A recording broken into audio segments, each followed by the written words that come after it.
اعوذ باللہ من الشیطان الرجیم بسم اللہ الرحمن الرحیم۔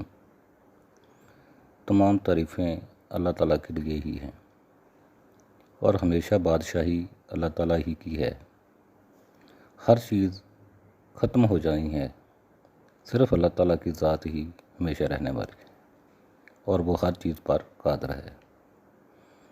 میرے بھائیوں اور بہنوں، اللہ تعالیٰ آپ کو ہمیشہ اپنے حفظ و امان میں رکھے۔ اللہ تعالیٰ آپ کو صحت و تندرستی والی زندگی عطا کرے۔ اللہ تعالیٰ آپ کو اپنے سوا کسی کا محتاج نہ کرے، آمین۔ ناظرین، ویڈیو شروع کرنے سے پہلے گزارش ہے کہ میری کوشش ہوتی ہے کہ جیسے ہی کسی مستند ذرائع سے کوئی خبر حاصل ہو آپ تک پہنچاؤں، لیکن بعض دفعہ ہمیں بھی کوئی غلط خبر مل جاتی ہے، جس کے لیے میں آپ سے معافی کا طلبگار ہوں۔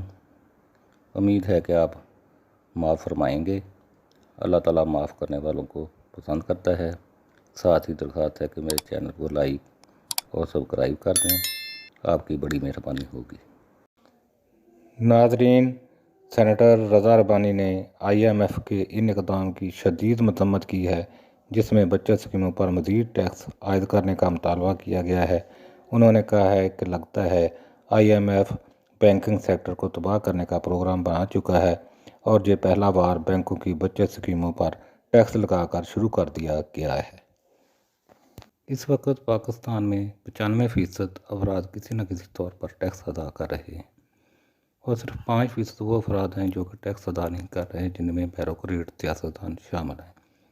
لیکن بچت اسکیموں کے صارفین پر دن بدن ٹیکس کو بڑھایا جا رہا ہے۔ ان صارفین کو پہلے ہی ایک بڑا ٹیکس پرافٹ ریٹ پر ادا کرنا پڑ رہا ہے، لیکن IMF اب مزید ٹیکس بچت اسکیموں پر لگانے کا کہہ چکا ہے۔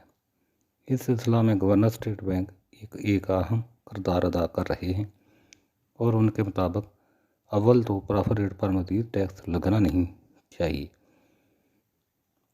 لیکن اگر ٹیکس ضرور لگانا ہے تو پرافٹ ریٹ کو بھی اسی حساب سے بڑھانا ہوگا۔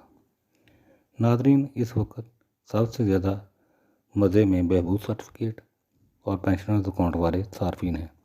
ان پر اس وقت کوئی ٹیکس نہیں ہے اور ہونا بھی نہیں چاہیے، کیونکہ یہ ایک ایسا طبقہ ہے جو پسماندہ حالات کا شکار ہے، لہذا ان کو زیادہ سے زیادہ ریلیف فراہم کرنا صاحب اقتدار کی ذمہ داری ہے۔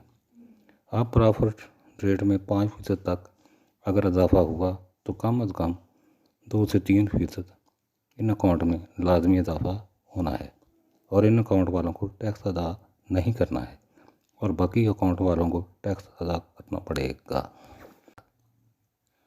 ٹیکس کے معاملات پہلے ہی اتنے پیچیدہ ہیں کہ عوام بجلی اور گیس کے بلوں میں جو ٹیکس ادا کر رہے ہیں وہی اتنے زیادہ ہیں کہ عوام کی تمام جمع پونجی ان کی نظر ہو رہی ہے۔ اوپر سے کھانے پینے کی چیزوں پر مزید ٹیکس لگائے جا رہے ہیں جو کہ اب عوام کو مارنے کی تیاری ہے۔ اب بچت اسکیموں پر ٹیکس کے معاملات کو ہی دیکھ لیں۔ اس وقت فائلر حضرات 15% پرافٹ ریٹ پر ٹیکس ادا کر رہے ہیں، جبکہ نان فائلر 30% پرافٹ ریٹ پر ٹیکس ادا کر رہے ہیں۔ اب بچت اسکیموں پر مزید ٹیکس